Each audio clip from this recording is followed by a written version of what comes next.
My sister vanished 3 days before her wedding. The palace erupted into chaos, servants running through corridors, guards searching every corner of Fenghua. I watched from my usual spot in the shadows, invisible as always. Nobody noticed the forgotten prince standing there. Father summoned me to his chamber that night. I couldn't remember the last time he'd looked at me directly. His face was pale with panic as he spoke words that changed everything. "You will take her place," he said, not asking, commanding. "You will go to Xianzhu as the bride, the alliance cannot fail." My heart stopped. Me, the neglected son he barely acknowledged. I wanted to refuse, but his eyes held a desperate fury that silenced my protests. The wedding was meant to unite our kingdoms, to bring peace. Without it, war would follow. I stood at the border 2 days later, wrapped in silk veils that hid my face. My hands trembled beneath the heavy fabric. Beyond the checkpoint waited Xianzhu, and somewhere in that distant land, General Wei Zhen awaited his bride. Could I really fool a legendary general? Fear gripped my throat as the carriage lurched forward. The journey to Xianzhu felt endless. Every bump in the road reminded me of the deception I carried. I practiced sitting like a princess, moving gracefully despite my racing heart. The attendants treated me with careful respect, believing I was truly the princess they served. When we finally arrived at the palace gates, I nearly forgot to breathe. The walls stretched toward the sky, painted red and gold, more magnificent than anything in Fenghua. Soldiers lined the entrance, their armor gleaming in the afternoon sun. Then I saw him. General Wei Zhen stood at the top of the stairs, tall and commanding. His dark robes flowed around him like shadows, and his gaze cut through the distance between us. Even from far away, I felt the weight of his attention. My attendants helped me from the carriage, adjusting my veils carefully. I kept my eyes down, remembering to act delicate and proper. But as I climbed the stairs, I felt his stare following every step. When I finally stood before him, he studied my face through the sheer veil. His eyes narrowed slightly, as if searching for something. "Welcome," he said, his voice deeper than I expected. Then he leaned closer, his breath warm against my covered ear. "I've seen these eyes before. Where?" My blood turned to ice. The wedding ceremony began at sunset. Red lanterns filled the grand hall, casting everything in warm, flickering light. I walked slowly down the aisle, careful to keep my movements small and feminine. My heart hammered so loudly I feared everyone could hear it.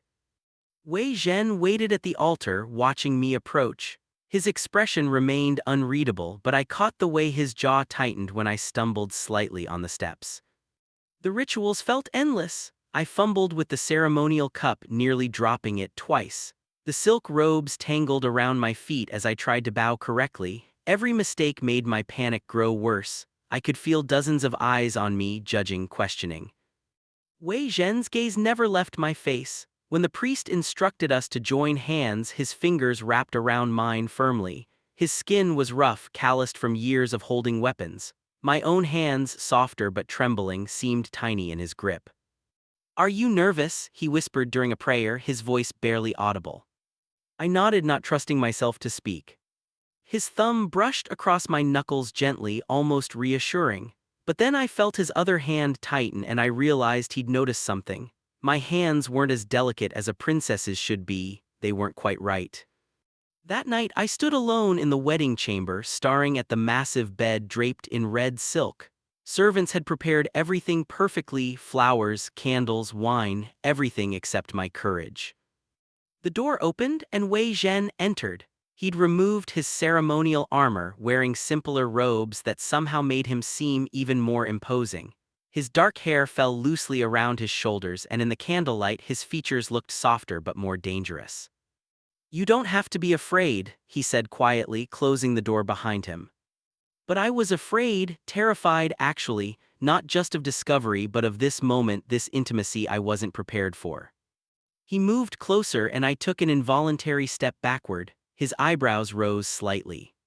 "Have you eaten?" he asked, changing his approach. He gestured to the table laden with food. We barely touched anything at the feast. I nodded, grateful for the distraction. We sat and I picked at the dishes, hyper-aware of every movement. Wei Zhen ate normally, but his eyes kept finding mine. "You seem different than I expected," he said softly. My chopsticks froze midair.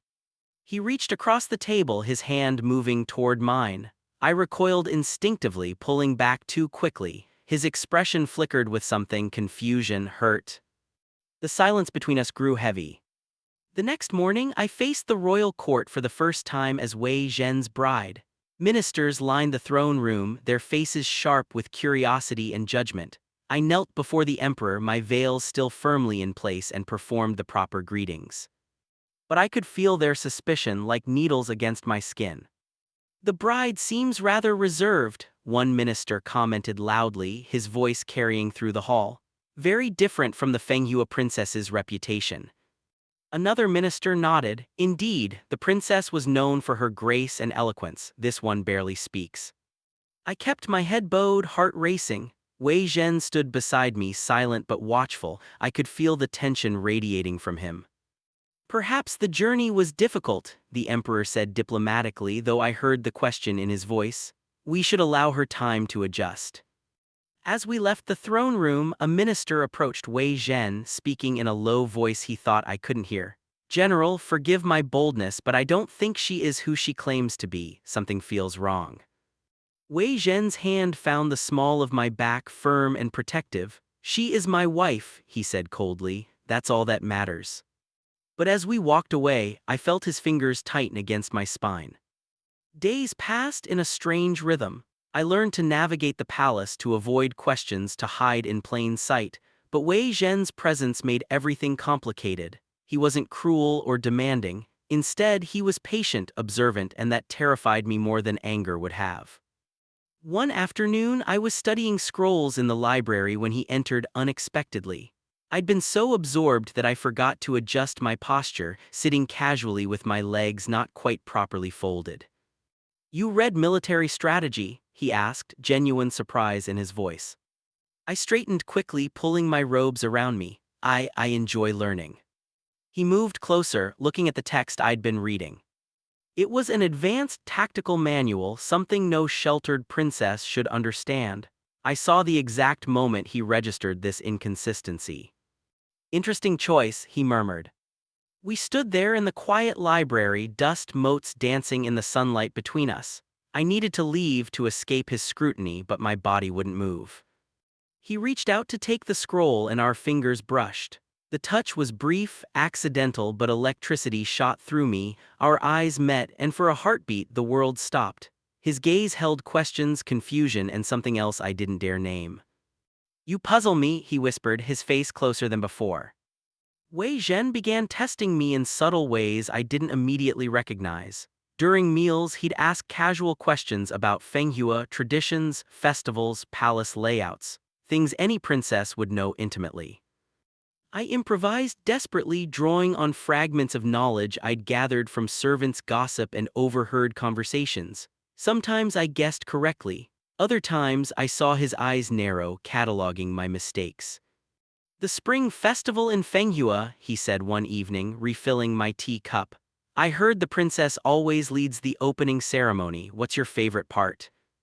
My mind raced. I'd never attended the spring festival, banished to my chambers while my sister celebrated.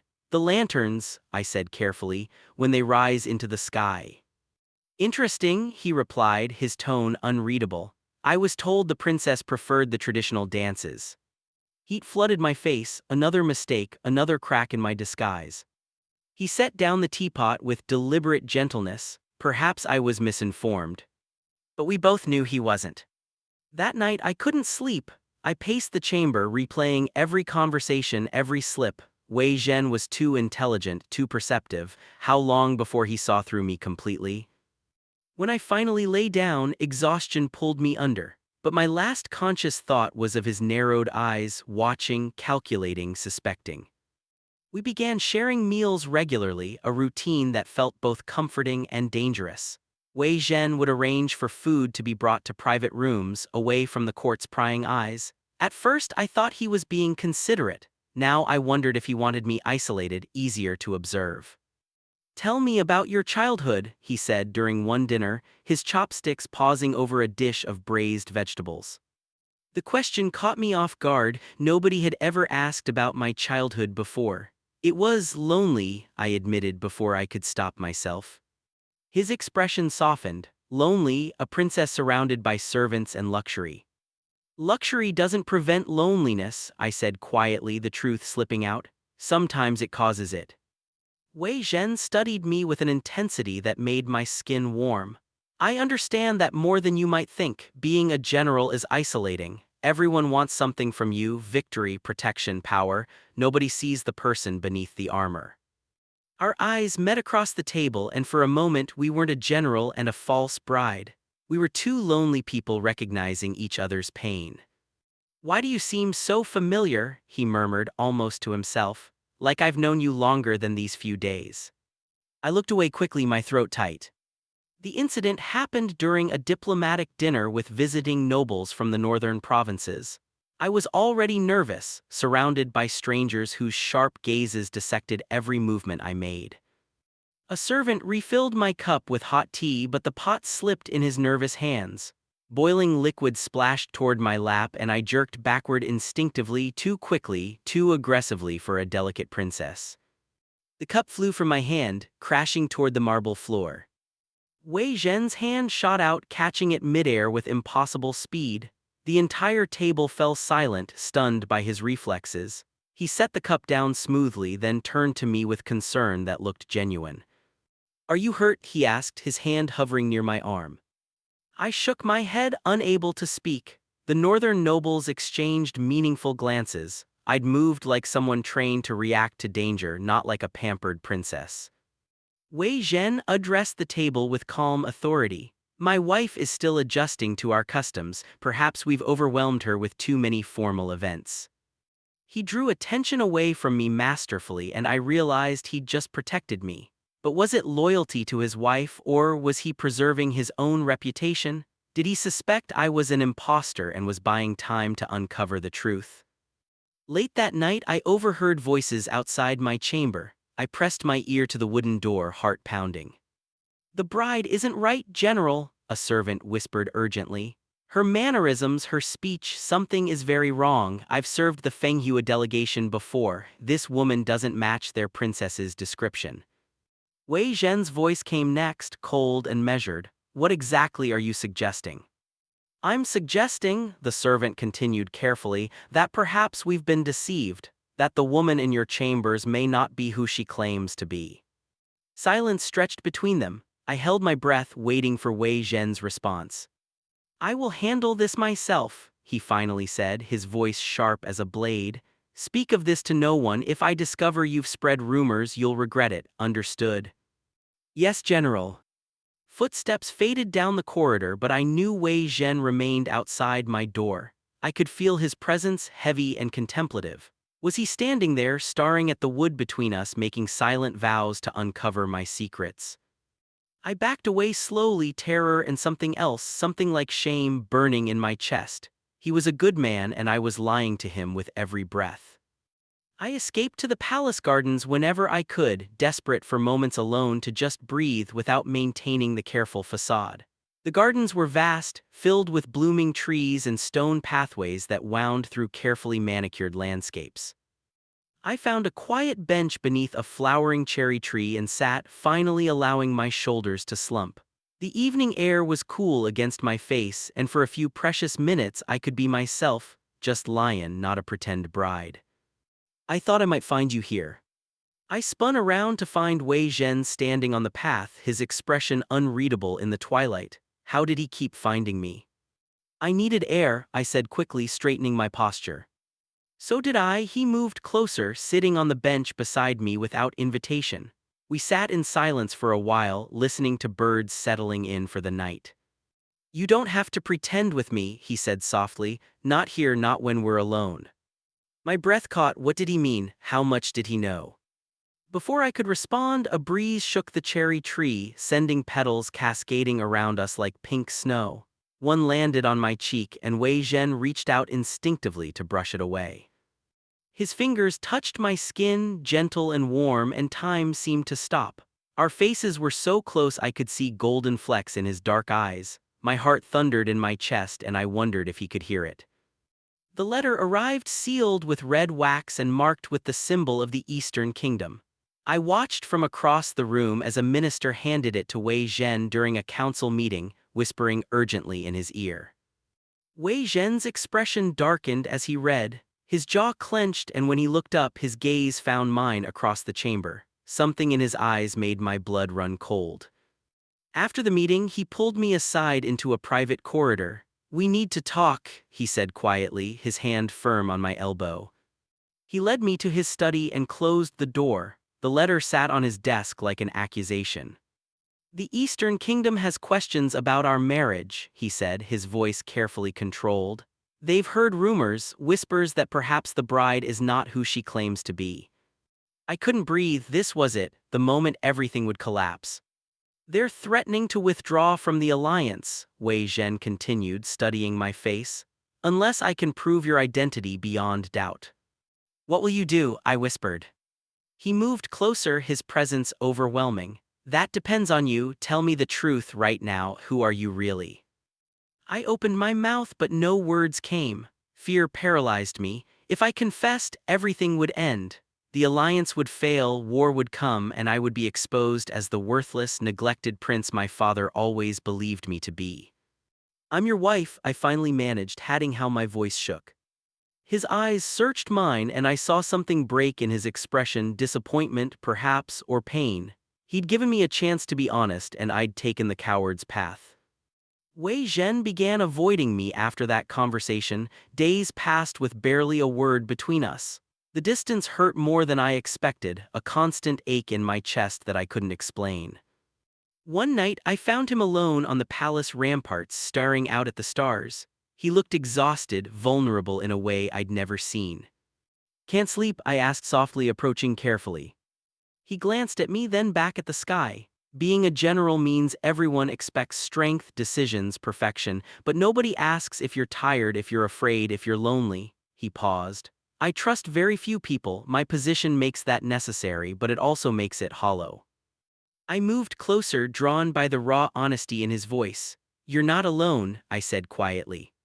He laughed bitterly. "Aren't I? Surrounded by soldiers and servants, yet completely isolated. You're the closest thing I have to a companion, and I don't even know who you really are." The accusation stung because it was true. I wanted to tell him everything, my name, my story, the father who never loved me, but the words stuck in my throat. Wei Zhen turned to face me fully, his eyes intense. "Sometimes I think I could love you, whoever you are. That terrifies me more than any battle." Our faces were inches apart, his breath warm against my lips. For one suspended moment, I thought he might kiss me. I wanted him to, desperately, despite all the lies between us. But he pulled back, putting distance between us again. "Good night," he said quietly, walking away and leaving me alone under the stars. Wei Zhen's investigation began in earnest. I saw him questioning servants when he thought I wasn't watching. He studied scrolls detailing Fenghua's royal family, comparing descriptions with the person standing before him each day. I found evidence of his search one afternoon, papers spread across his desk, diagrams of the Fenghua palace layout, notes about the princess's habits and preferences. My hands trembled as I read his neat handwriting. Bride claims to prefer poetry, records show princess excelled at music. Unfamiliar with Eastern gardens, princess reportedly designed them herself. Movements suggest training beyond traditional feminine arts. Each note was another nail in my coffin. He was methodical, careful, building his case piece by piece. But the most damning evidence sat in the corner of the desk, a small jade pendant I'd worn carelessly one morning, forgetting it bore my personal seal, not my sister's. The pendant was gone when I checked the next day. Wei Zhen had taken it, was probably having it examined by experts who would confirm it didn't belong to the Fenghua princess. Time was running out.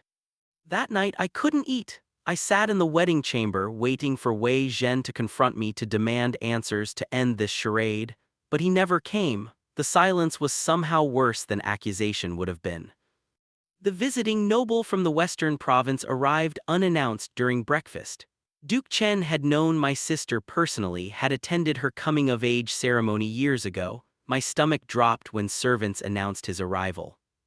Princess, he exclaimed, approaching our table with a broad smile. How wonderful to see you again, though you've changed remarkably since I last saw you in Fenghua.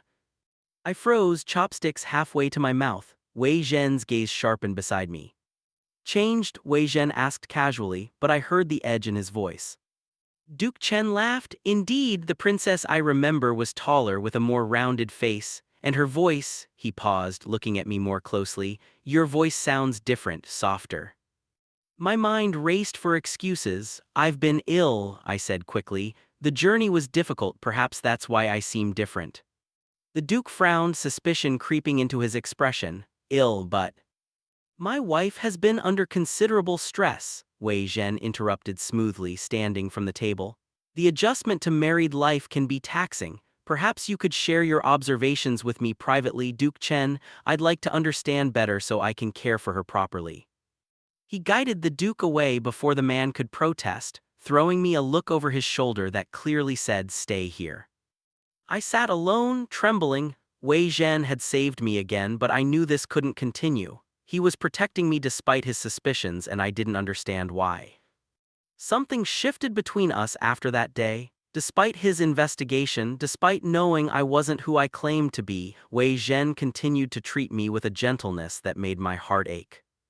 We walked through the gardens together in the evenings, talking about everything except the truth. He told me about his childhood, about learning to fight, about the weight of command.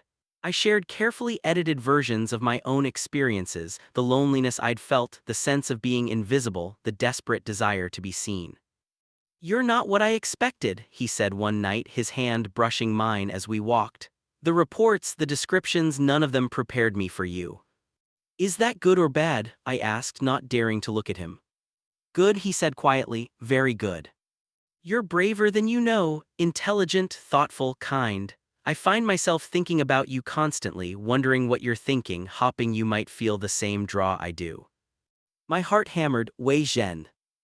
I know you're hiding something, he continued, stopping on the path to face me.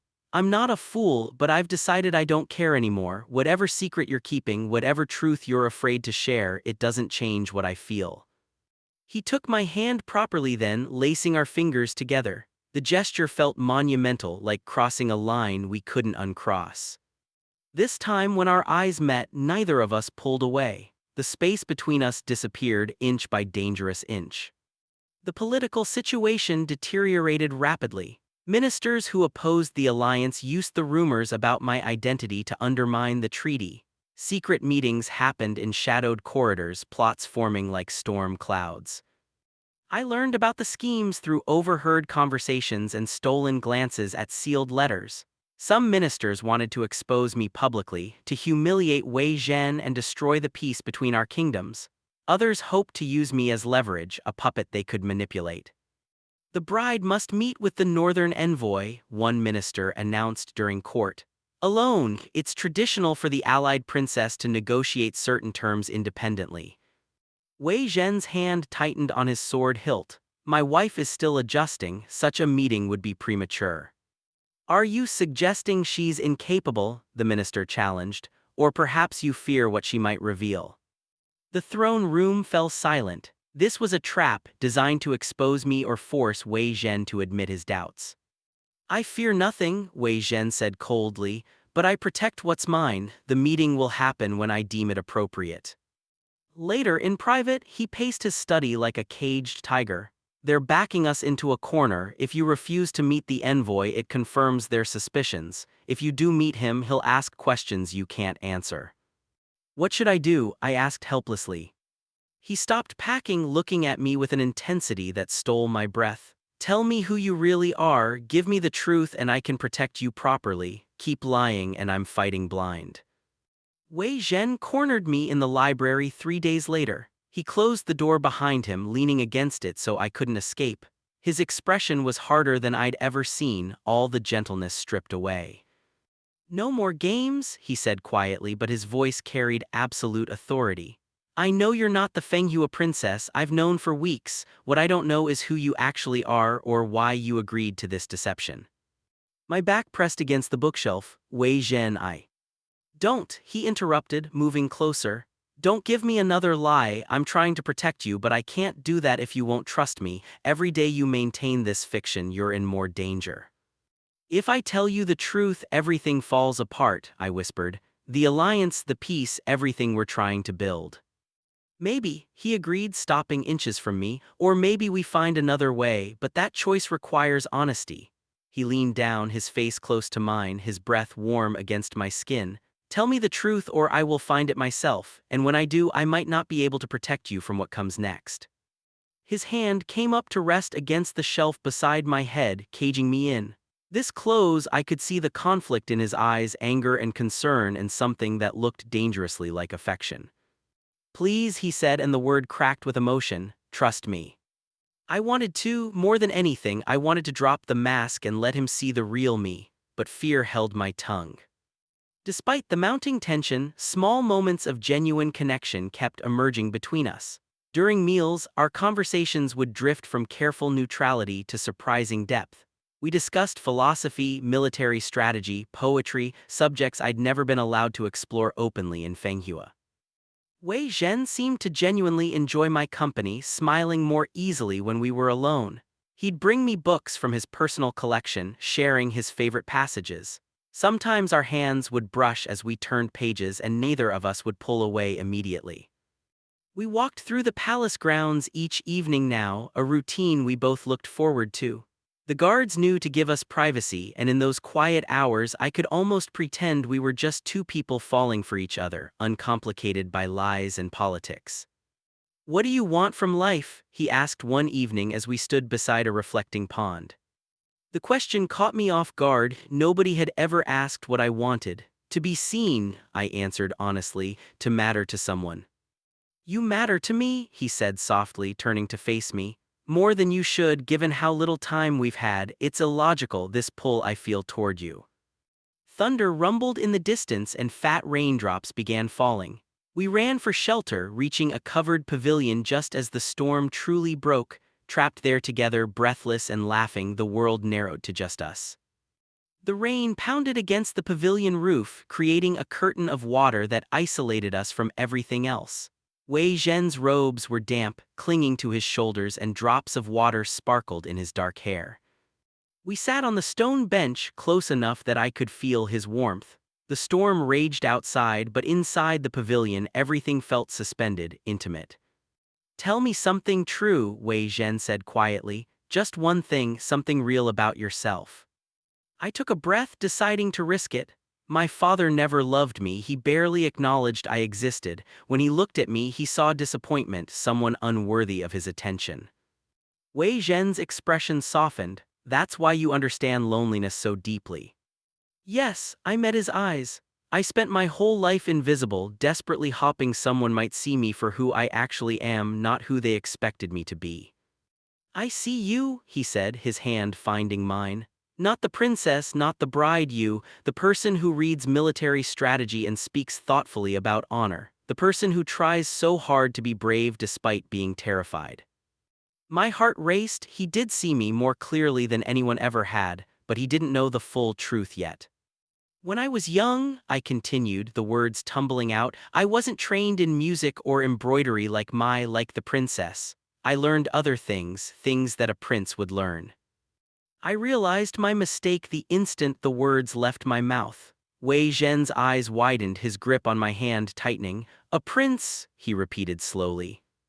Before Wei Zhen could question my slip, urgent shouts erupted from somewhere in the palace. Servants ran past our pavilion, their faces panicked. General Wei Zhen, a soldier called, appearing through the rain. The ministers have staged an incident in the throne room. They're demanding the bride's immediate presence to answer questions about her legitimacy. It's a trap. They plan to humiliate her publicly. Wei Zhen stood immediately, his hand going to his sword. How many ministers? At least 7, General, and they've brought guards. The emperor is trying to maintain order, but the situation is volatile. Wei Zhen turned to me, his expression fierce. Stay here, I'll handle this. No, I said, standing despite my trembling legs. They'll use my absence as proof of guilt. I have to go. They'll destroy you, he said flatly. Perhaps, but hiding confirms their suspicions. If I face them, at least I control the narrative. Something like pride flickered in his eyes, then we faced them together. We walked through the rain toward the throne room, Wei Zhen's presence solid and reassuring beside me. My heart hammered, but my steps didn't falter. The throne room doors burst open, revealing chaos. Ministers argued loudly, pointing at the empty space where I should have been. Guards stood tensely, hands on weapons. When Wei Zhen and I entered, silence fell like a blade. "There she is," one minister sneered, "finally gracing us with her presence. Tell me, princess, why do all your answers about Fenghua contradict known facts?" Wei Zhen stepped forward, his voice cutting through the tension. "Choose your next words carefully, minister. You're questioning my wife's honor, which means you're questioning mine." "We question a fraud," another minister shouted. "This woman is not the Fenghua princess." "Then who is she?" Wei Zhen challenged, his hand on his sword hilt. The threat was unmistakable.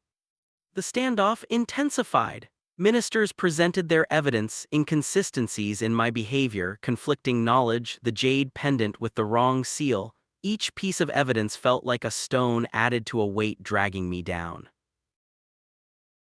But Wei Zhen defended me at every turn, his arguments sharp and unyielding. He picked apart their logic, questioned their motives, and when necessary, reminded them of his considerable military power. The tension in the throne room grew thick enough to choke on. "Enough," the emperor finally commanded, his voice carrying absolute authority. "This trial is premature and inappropriate. General Wei Zhen's marriage is legitimate until proven otherwise. This matter will be investigated properly through official channels." The ministers had no choice but to bow and back down, but their eyes promised this wasn't over. As we left the throne room, Wei Zhen's hand found the small of my back again, protective and possessive. We walked in tense silence until we reached his private chambers. Once inside, he turned to me, his expression raw. "I just risked my reputation, possibly my position, defending someone who won't even tell me the truth. Why won't you trust me?" "Because the truth is worse than you imagine," I whispered. "Because once you know, you'll hate me for the deception." He crossed the distance between us in 2 strides, his hands cupping my face. "Try me." That evening, we stood closer than propriety allowed. My heart raced as his thumb traced my cheekbone, his eyes searching mine with an intensity that made breathing difficult. "Whatever you tell me," he said softly, "whatever truth you're hiding, it won't change this." His forehead touched mine, our breaths mingling. "It won't change how I feel." The final exposure came during a ceremonial dance 3 days later. All the court attended, nobles from every province gathered to celebrate the alliance. I'd hoped to survive the evening without incident, but fate had other plans. Minister Chen, the most vocal opponent of the marriage, stood suddenly during the dance. His voice rang out across the hall.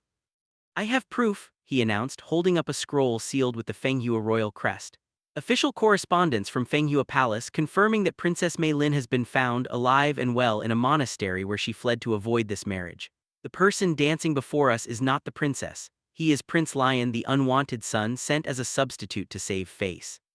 The music stopped, every eye turned to me. My veil, already loosened by the dance movements, slipped further, revealing more of my face. Wei Zhen stood frozen at the edge of the hall, his expression unreadable. Minister Chen continued, triumphant. "Prince Lian, neglected and worthless, deemed expendable enough to throw away in a desperate political gambit. The marriage is invalid. The alliance is a fraud." I stood in the center of the dance floor, exposed and alone. There was no point in denying it anymore. My hands went to my veil and I removed it completely, letting everyone see my face clearly for the first time. "It's true," I said, my voice carrying through the silent hall. "I am Prince Lian of Fenghua, not the princess, but a prince who took her place." The court erupted into shocked murmurs. Wei Zhen moved through the crowd, walking toward me with deliberate steps. When he reached me, he stopped, studying my face without the veil for the first time. His expression remained carefully neutral, but I saw the conflict in his eyes, betrayal, confusion, and underneath it all, the feelings he'd confessed. Wei Zhen guided me out of the throne room through a side entrance, his grip on my arm firm but not painful. We walked in silence through empty corridors until we reached his private study. He closed the door, then just stood there, his back to me. "Say something," I whispered, my voice breaking. "Yell at me, tell me you hate me, anything." He turned slowly and I saw the storm of emotions crossing his face. Anger, yes, but also hurt and something that looked like understanding.